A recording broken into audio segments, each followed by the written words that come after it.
Berita selanjutnya pemirsa, sebagai provinsi kelima penghasil gabah terbesar di Indonesia, Sumatera Selatan masih memiliki potensi lahan rawa lebah yang belum dikelola, sekitar 130.000 hektar yang dapat dimanfaatkan sebagai lahan rawa cetak sawah baru.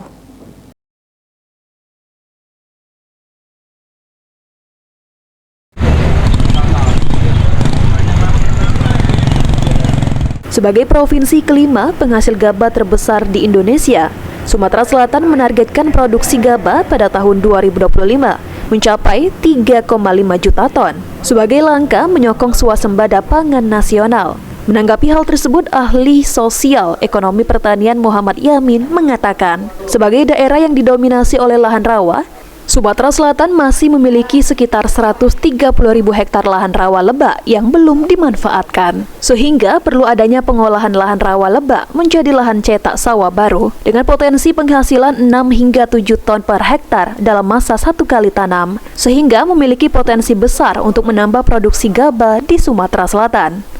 Nah, cuman yang belum digarap dengan intensif itu yaitu lahan rawa lebah.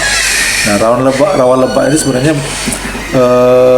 yang potensial yang masih sangat memungkinkan itu selain dari yang digarap sekarang itu sekitar 130.000 hektar lagi ya masih. Nah, ini sangat potensial. Memang permasalahan di rawa lebah itu agak sedikit berbeda dengan lahan pasang surut. Kalau pasang surut itu dia fluktuasi air, permukaan airnya itu berdasarkan